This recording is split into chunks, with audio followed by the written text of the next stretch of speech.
encore plus connu du Rig Veda, Agnihotra, qui est un rituel qui est pratiqué au moins à l'aube et au crépuscule, et éventuellement à midi et à minuit également.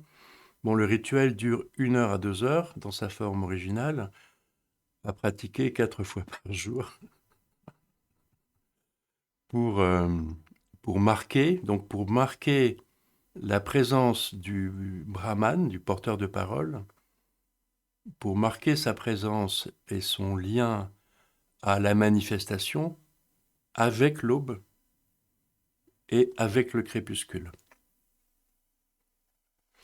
L'aube et le crépuscule, franchement, c'est une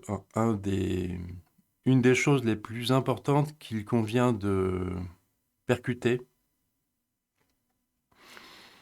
Vous avez déjà entendu parler des gunas? Oui, oui, Oui, oui. oui, dans l'Ayurveda, on parle des gunas.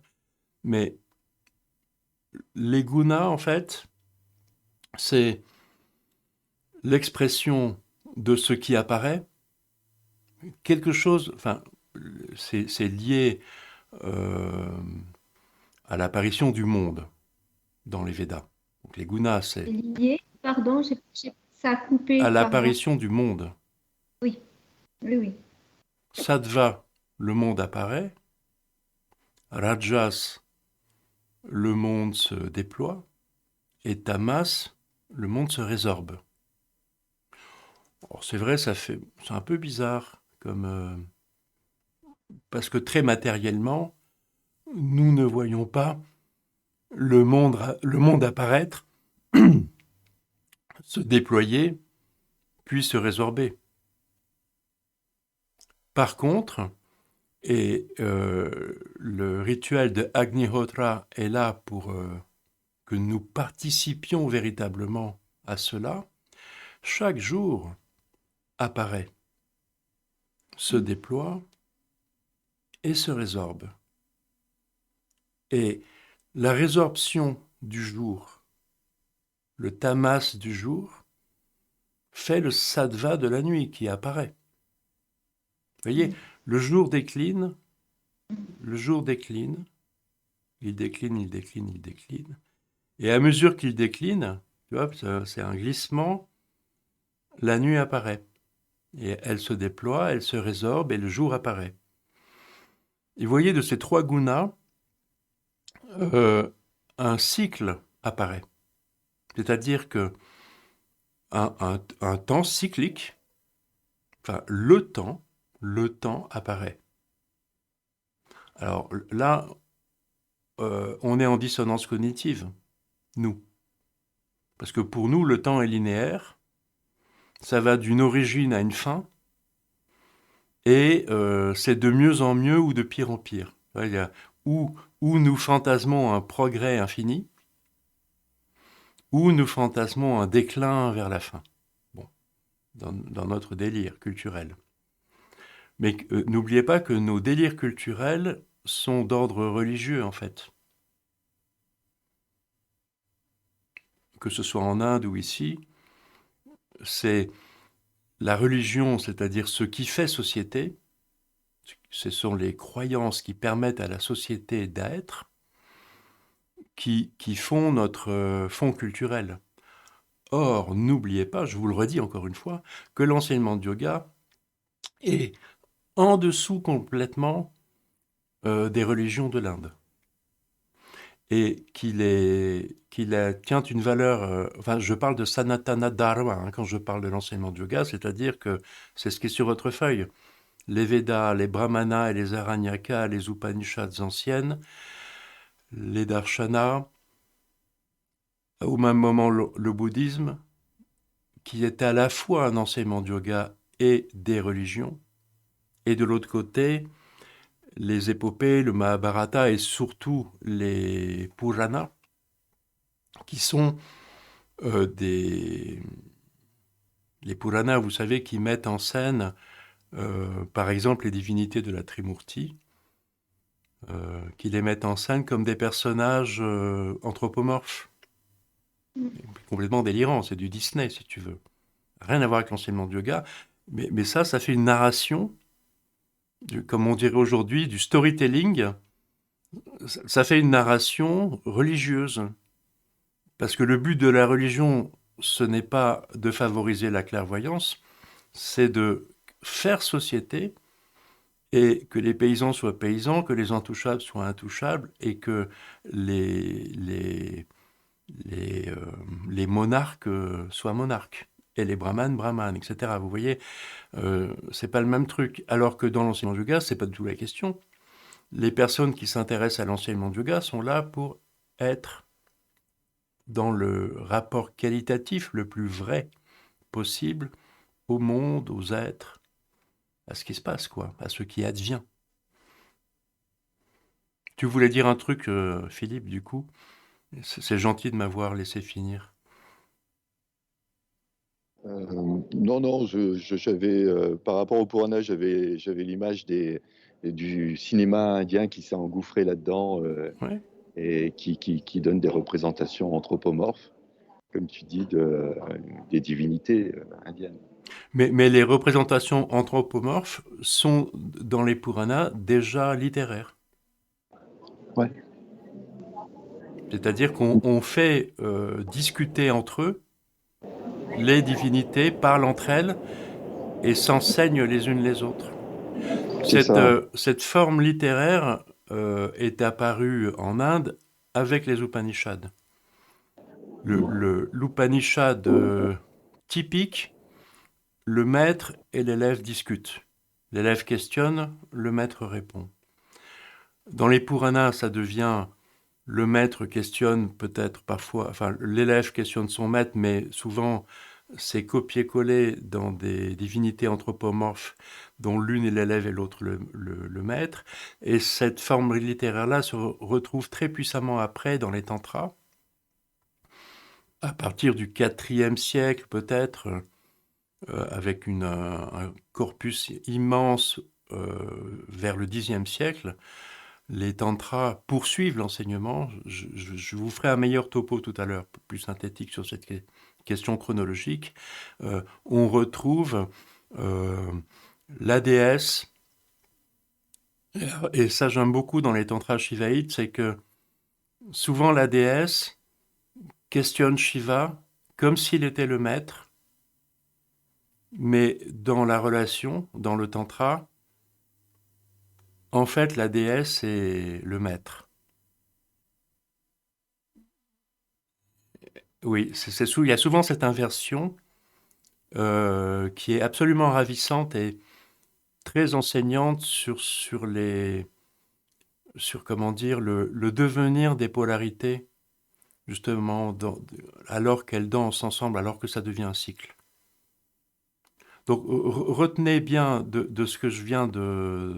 Je vous ouvre plein de boîtes en même temps, mais s'il y a un truc à retenir, c'est que des gunas, euh, ce sont des cycles. C'est-à-dire, on dit vritti hein, en sanskrit, vraiment la stricte. Il y a des mots qui ne se traduisent pas, il y a des mots qui se traduisent très bien. Vritti, c'est cycle. Mais ce n'est pas n'importe quel cycle, parce que vous voyez bien que les jours, ça vaut pour les années, etc., se succèdent mais ne se ressemblent pas. Et donc le temps cyclique est une combinaison avec le temps linéaire, en vérité. Puisque les jours se succèdent sans se ressembler, donc ils se ressemblent, mais ce ne sont pas les mêmes. En fait, ce qui apparaît, c'est une hélice. C'est une spirale. Bon, on s'est bien chauffé. On s'est bien chauffé.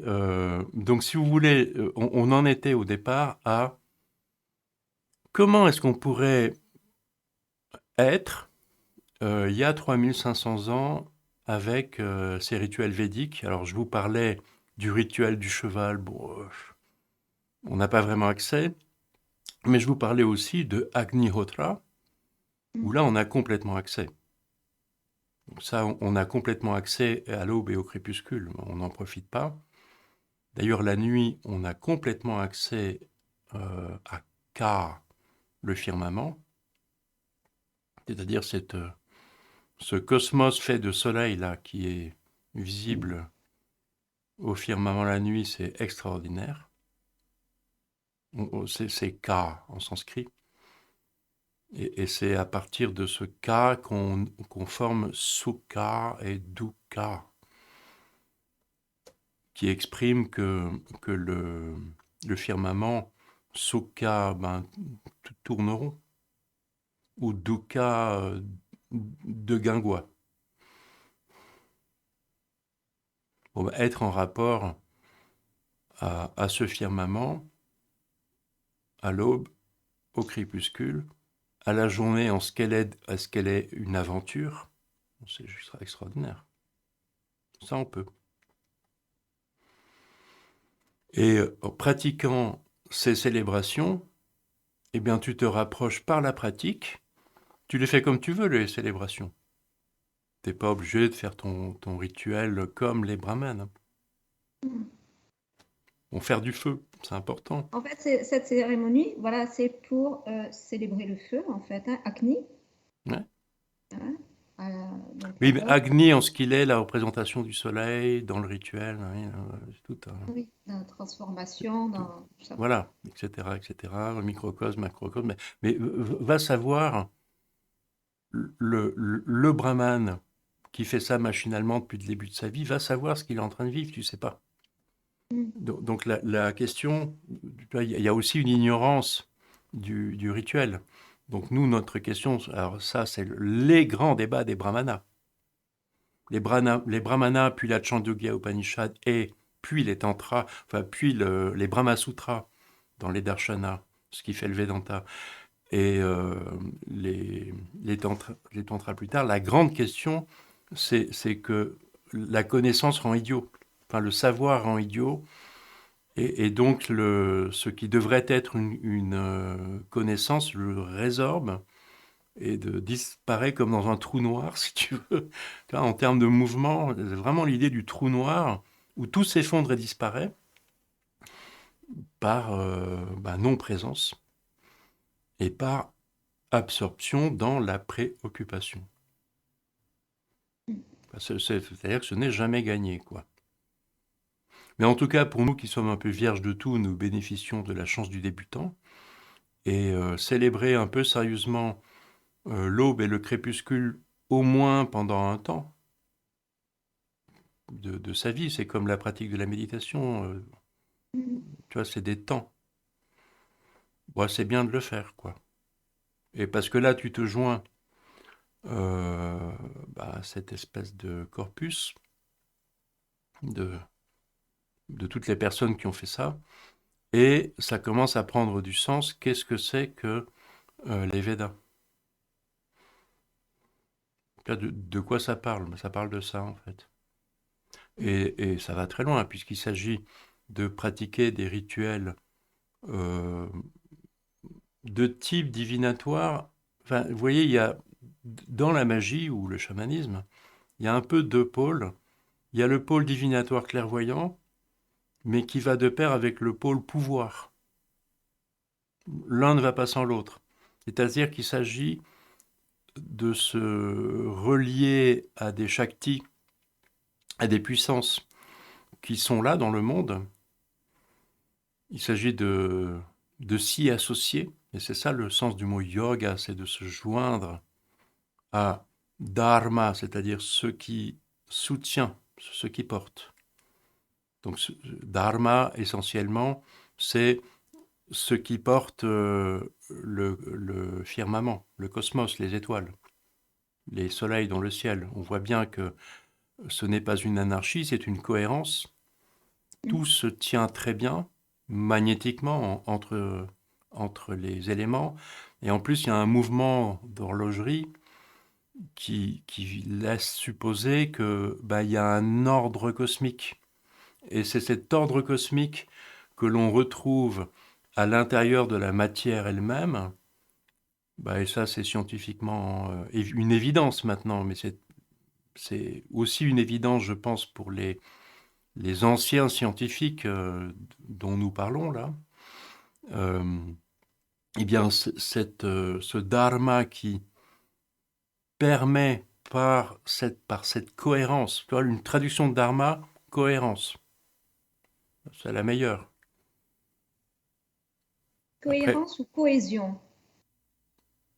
Parce que voilà, la ce qui cohésion, soutient, c'est, ça rassemble en fait, oui, ça ça fait maintient. cohésion. Oui, oui, c'est ça. Et alors, si vous voulez, ce dharma s'exprime dans le détail par des shaktis, donc des puissances. Et dans le rituel védique, aussi bien que dans le shivaïsme du Cachemire, qui redit les Védas 2500 ans plus tard, les shaktis, c'est-à-dire les puissances qui donnent cohésion aux choses, eh bien, ce sont les lettres de l'alphabet, les phonèmes, vus de l'humain. Alors, moi, je ne sais pas, parce que c'est vrai qu'on a une définition de Shakti de nos jours. Hein. Shakti, pour moi, c'est voilà, c'est le féminin sacré, c'est etc. Ouais, c'est la Et Barbie c'est pas du tout la définition non, que. Alors, dans les religions, Shakti, c'est la meuf de la Shiva. déesse, voilà. Enfin, C'est oui, la meuf de Shiva, et donc c'est la meuf. ouais, c'est la meuf à Shiva. Et donc c'est le couple Ken et Barbie, si tu veux. Oui, Euh, voilà, totalement sauf qu'ils sont délirant. pas blancs. Ils sont pas blancs. Ouais, mais non, c'est ça. C'est du délire. Mais c'est un délire que les Indiens n'ont pas inventé tout seuls. Dans les tantras, euh, la puissance et l'être dialoguent. Et donc, si le dialogue, l'anthropomorphisme est en marche, euh, voilà, ça fait partie des tantras shivaïtes. C'est comme ça. C'est, faut accepter Oui, oui, les oui, oui. dégâts collatéraux, si tu veux.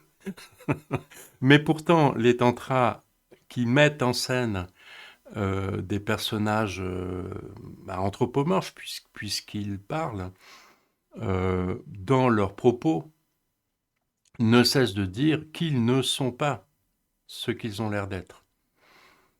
Et que Shiva, donc, est l'être étant, et que la déesse est pure puissance. Shakti, c'est la racine Ish, c'est la puissance. Ah, c'est pour ça que tu parles Shakti, la puissance, en Bah, bien fait. sûr, Voilà, c'est ça. parce Ouais, que c'est c'est là ce où que je ça veut comprenais dire, pas. Oui, absolument. d'accord. Donc, les Shaktis, alors, c'est le shivaïsme du Cachemire qui a repris ce vocabulaire pour le transformer en une pédagogie un peu spéciale aux alentours du Xe siècle, pour un peu redire l'importance d'un rituel non corrompu. Si tu veux, pour vous faire le shivaïsme en général et le shivaïsme du Cachemire qui est un peu plus bourgeois, si tu veux, qui est moins punk à chien que le shivaïsme en général.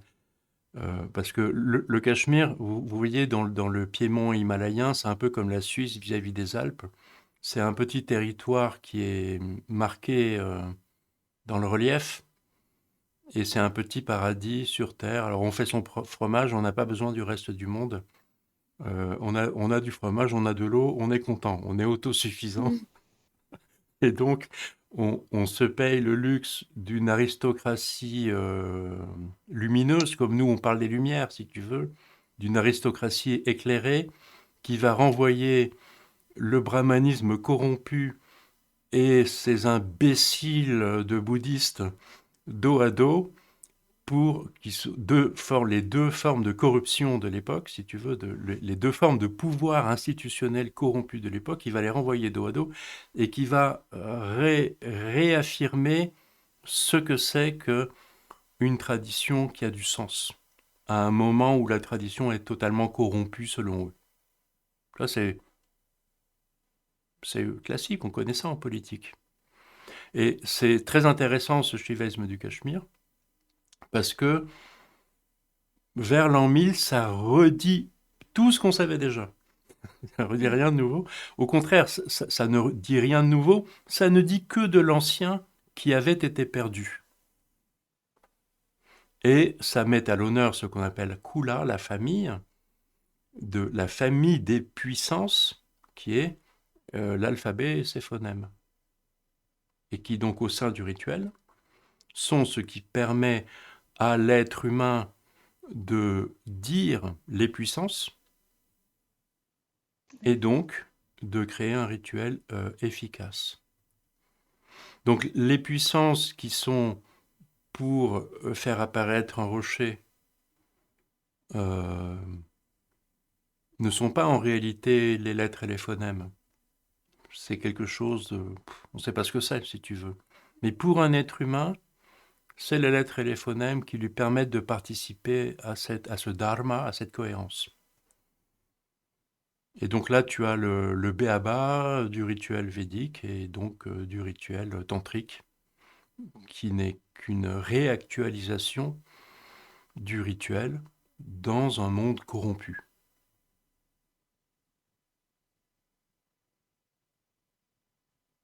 Mhm.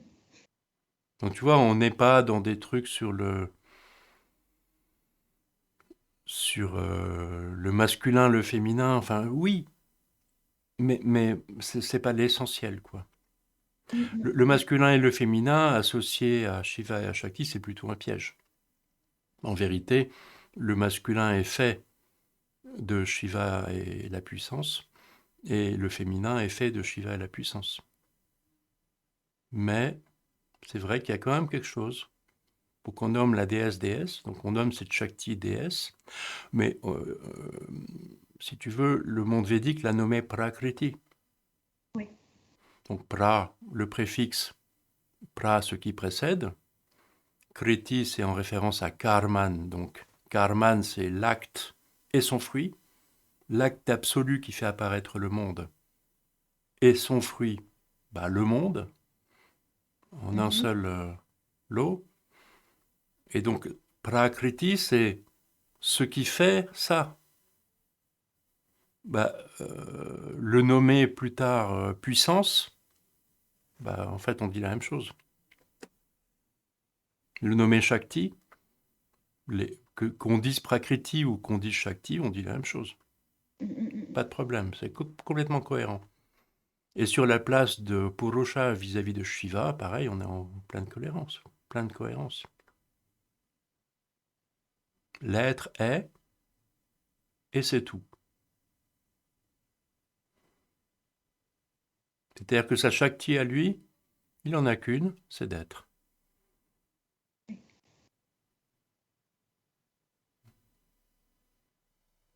Et toutes les puissances sont pour la déesse.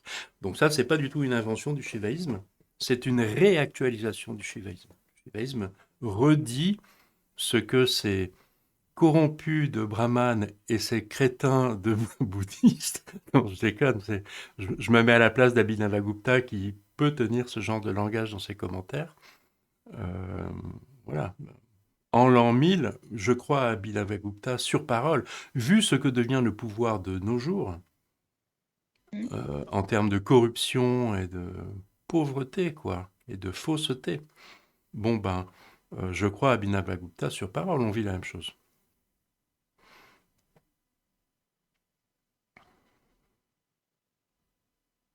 Donc, alors, si tu veux, puisqu'on en est là, je reviens avec mes gunas. Oui. Non, mais je reviens avec mes gunas sur la tradition, le, les institutions brahmaniques et les tantras. Donc, pourquoi Shiva? Parce que euh, si le monde est corrompu, c'est que l'institution brahmanique est corrompue. En termes de dualité, il va falloir que son opposé, euh, donc à l'époque védique, il y a les brahmanas qui affirment le pouvoir du rituel et les aranyakas qui affirment comment nous trouvons du pouvoir par la connaissance du monde dans la vérité de la forêt. Les Aranyakas, Aranya c'est la forêt. Donc il y a cette dualité entre un pouvoir exprimé et un pouvoir qui se trouve, qui se construit. Et ça fait les Brahmanas et les Aranyakas. Eh bien, par rapport à ce que je viens de vous raconter, entre le monde brahmanique et l'opposition, comme on dirait ici shivaïte, il y a une opposition. Tu vois, c'est comme en politique aujourd'hui, c'est la même chose qui s'exprime. Et ça, c'est de l'ordre des gunas.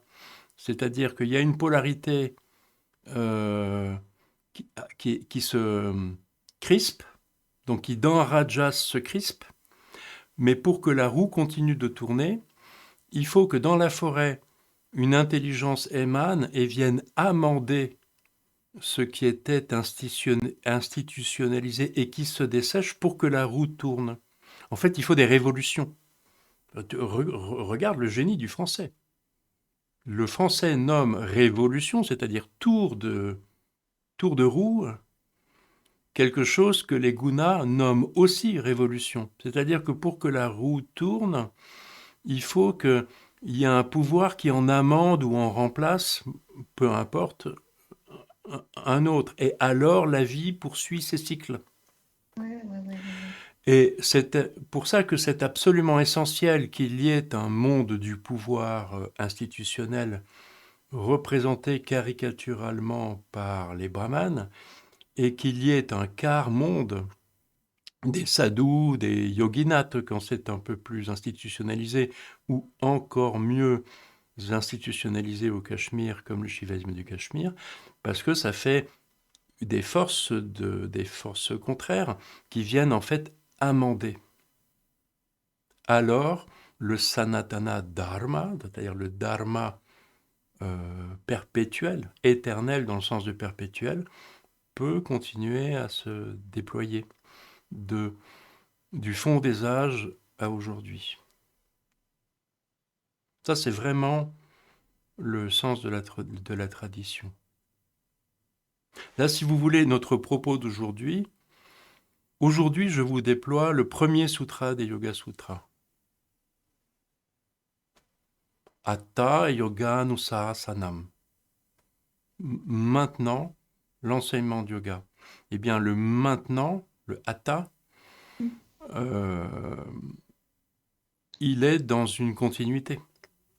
Et donc, il est indispensable que dans notre première rencontre, je tente de vous montrer cette continuité, qui est faite de cycles,